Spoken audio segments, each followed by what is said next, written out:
when you don't exactly have the impurity on the body or clothes, but you're carrying the impurity.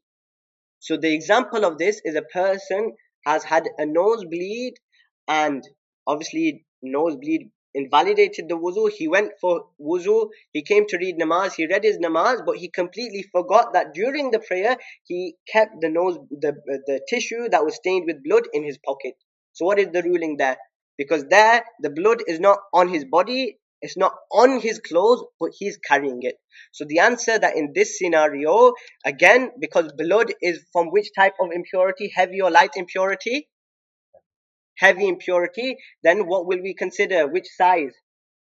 Size of a dirham, which is how many centimeters?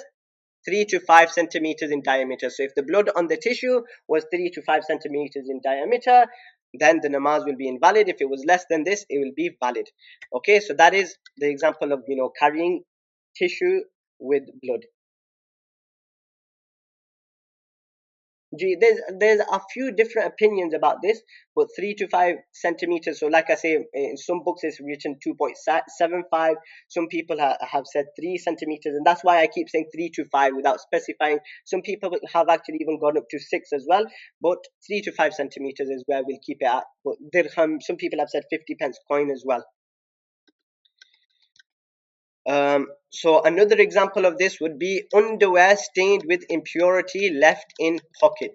So for example, you have your underwear, it was stained, but you accidentally, you've done wuzu again, but you've accidentally left the underwear in your pocket. Then again, the same ruling will apply, because it'll generally be whatever the impurity is.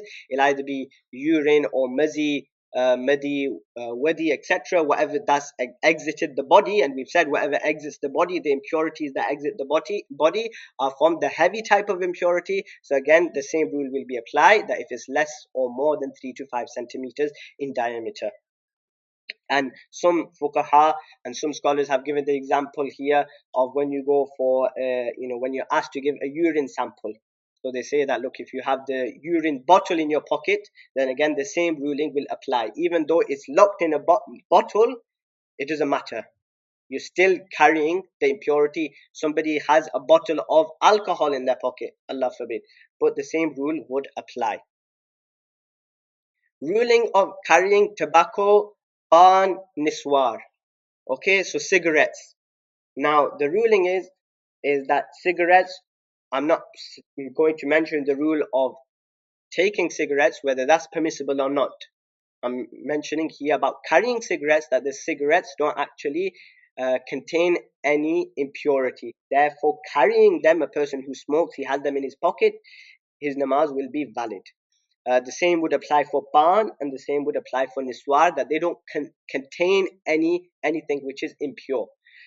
Now, I've read in certain places that there is a stench to cigarettes. Now, I'm not sure how correct that is. That not when you're actually smoking it, just the cigarette itself in the packet.